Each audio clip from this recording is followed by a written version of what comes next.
வணக்கம். அண்மை காலமாக இலங்கையில் சிறுவர் துஷ்பிரயோகங்கள் அதிகரித்து காணப்படுகிறது. கடந்த ஆண்டு இலங்கையில் மேற்கொள்ளப்பட்ட புள்ளி விவர கருத்து கணிப்பின்படி இலங்கையில் சிறுவர் துஷ்பிரயோகங்கள் என்றும் இல்லாதவாறு, குறிப்பாக போருக்கு பின்னரான இந்த காலப்பகுதியில் சிறுவர் துஷ்பிரயோகங்கள் மேலும் அதிகரித்து காணப்படும் நிலையை அவதானிக்க முடிகிறது. இதில் கவலைக்குரிய விடயம் என்னவென்றால், இலங்கையின் தமிழர்கள் வாழ்கின்ற பண்பாட்டின் சிகரமாக விளங்குகின்ற வடக்கு மாகாணத்தின் யாழ்ப்பாணத்தில் இந்த நிலை மேலும் அதிகரித்து காணப்படுகிறது.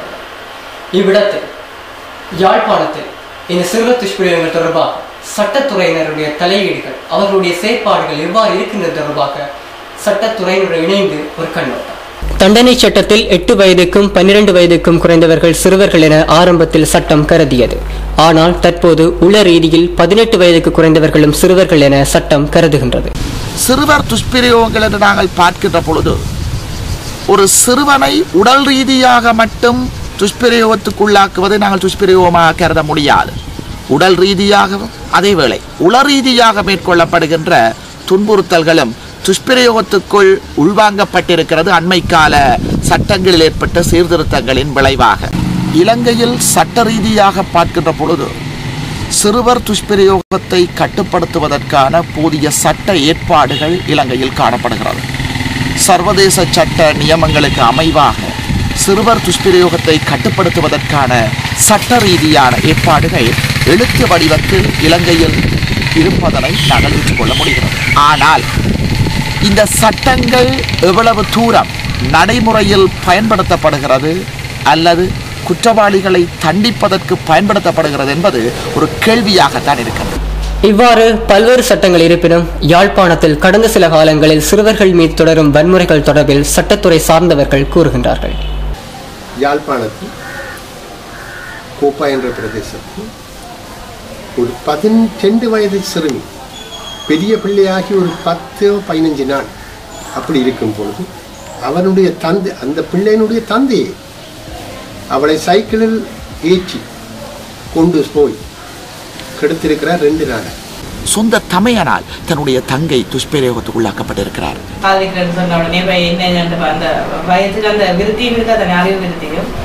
உடனே நம்பியோம்னு சொல்லி கூப்பிட்டோன்னு போறது, அல்லது ஒரு சொல்லு கல்யாணம் சொன்ன உடனேயும் போயிட்டு நம்பி போயிடுவீங்க. இதே இது 15-16 வயசு பிள்ளைகளையும் இருக்குது. போயிட்டு வந்து போலீஸுக்கு சொல்ல அடுத்த அவன் மாட்டேன்னு சொல்லிடுவாங்க. ஒரு நாளையில சிலோட விட்டு போயிடுவாங்க. 2 மாதங்களுக்கு முன்பு மல்லாகத்தில் நடந்த ஒரு விடயம். கணவனும் மனைவியும் விவாகரத்து வழக்கெடுத்து விவாகரத்து பெற்று பிரிந்திருக்கிறார்கள். அவர்களுக்கு 3 பெண் பிள்ளைகள். அந்த 3 பெண் பிள்ளைகளும் தகப்பனோடு வளர்ந்து வருகிறார்கள். இந்த தகப்பன் தொடர்ச்சியாக அந்த 3 பெண் பிள்ளைகளையும் துஷ்பிரயோகத்துக்குள்ளாக்கி வந்திருக்கிறார். அந்த துஷ்பிரயோகத்தை பொறுக்க முடியாத அவருடைய சொந்த பிள்ளைகள் 3 நடுச்சாமம் 12 மணிக்கு தந்தையினுடைய துஷ்பிரயோகத்தை தாங்க முடியாமல் போலீஸ் நிலையத்திலே போய் சரணாகதி அடைந்திருக்கிறார்கள். பேரண்ட்ஸே சில பேர் சொல்லியிருக்காங்க. பெரியபிள்ளை பொறுத்தவரை அண்மையில் ஒரு கேஸ் வந்து அந்த பிள்ளை வந்து ஒரு திருமணம் குறித்து அவர் மனசி விட்டுட்டு போயிட்டு இந்த பிள்ளைய அவரால் அந்த பிள்ளை அபியூஸ் ஆகல. ஆனால் அந்த பிள்ளைய வந்து தகாத வார்த்தை பிரயோகம் அந்த போட்டிருக்கிற ட்ரெஸ்ல இருந்து இந்த அங்கே இருக்கிறது வைஃப் மேருக்கு ஹஸ்பண்ட் மேலே குடிச்சிட்டு போட்டு வந்து அடிக்கிறது மலைமை.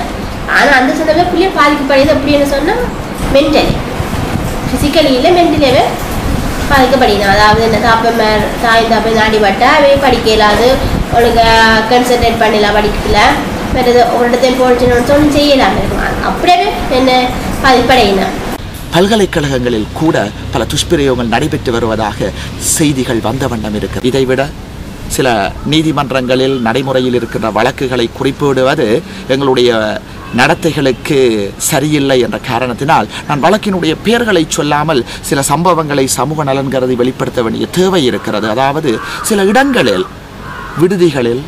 விடுதி மேற்பார்வையாளர்களால் சமூகத்தில் கௌரவ பிரஜைகளாகவும் உயர்ந்த பிரஜைகளாகவும் கணிக்கப்படுகின்றவர்களால் கூட பல துஷ்பிரயோகங்கள் நடந்திருக்கிறது.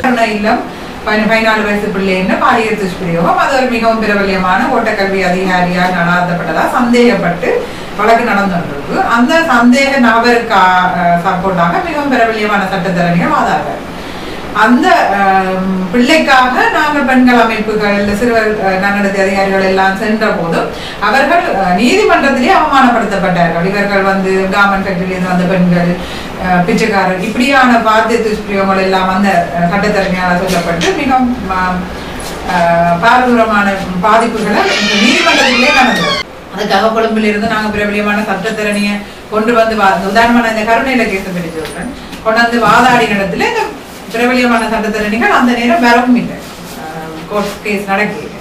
துஷ்பிரயோகத்துக்கு உள்ளாகுகின்ற சிறுவர்களை வைத்திய பரிசோதனைக்காக நாங்கள் வைத்தியசாலைகளுக்கு அனுப்புகின்ற பொழுது அங்கிருந்து கிடைத்த அறிக்கைகள் மாறுபட்ட சில தவறான தகவல்களை வழங்கியதை நாங்கள் காணக்கூடியதாக இருக்கின்றது. இவ்வாறான விஞ்ஞான ரீதியான ஆதாரங்களில் உண்மைகள் மறைக்கப்படுவதனால் அல்லது வேண்டுமென்றே திட்டமிட்டு மறைக்கப்படுவதனால் குற்றவாளிகள் சட்டத்தின் பிடியிலிருந்து தப்புவதற்கான கதவுகளை நாங்களே திறப்பது போன்று ஆகிவிடுகிறது. பாலியல் துஷ்பிரயோகத்துக்கு உள்ளாக்கப்பட்டது வந்து வைத்தியர்களால் பரிசோதனைப்பட்டு உறுதிப்படுத்தப்பட்டால் உடனடியாக சட்ட வைத்திய அதிகாரிக்கும் சிறுவர் நன்னடத்தை காரியாலயத்துக்கும் அறிவிக்கப்படும். அது 30ஆம் வரை அங்கே தெரிவிக்கப்பட்டு அங்கே இருக்கிற உத்தியோகர்களால் அந்த பிள்ளை இன்டர்வியூ பண்ணப்பட்டு ஒரு கேஸ் கான்ஃபரன்ஸ் வந்து வைக்கப்படும். நிபுணர்கள் வாய்ந்த உத்தியோகத்தர்கள் என்ன இந்த பிள்ளைக்கு எதிர்காலம் நடவடிக்கை மற்றது அதுவரையும் அவனோட பாதுகாப்பு சார்ந்து தொடர்ந்து எப்படி அவங்க பாதுகாக்கிறது பெற்றோரோட இருக்கார்கள் இல்லை சேவோ செலவிடுகிறார்கள் அந்த முடிவுகள் எடுக்கப்படும் அந்த கேஸ் கான்ஃபரன்ஸ்ல. மேலும் சிறுவர்கள் இழைத்த குற்றத்துக்கு சிறை தண்டனைகள் வழங்கப்படக்கூடாது, மாறாக நன்னடத்தை பள்ளிக்கு அவர்களை அனுப்ப வேண்டும் அல்லது பெற்றோர்கள் வயதுக்கு வந்த உறவினர்களிடம்தான் அவர்களது நடத்தைகளுக்கு பொறுப்பு என்ற முடிவின் மீது விடப்படலாம். இப்போ எங்களுக்கு இன்னொரு நல்ல விஷயம், எங்களுக்கு சிறுவர் நீதிமன்றம் வந்திருக்கிறபடியா அது இன்னும் ஒரு பெண்ணால நடத்தப்படுகிறபடியால் எங்களுக்கு சாதகமாக இருக்கும் என்றதை நாங்கள் நினைக்கிறோம்.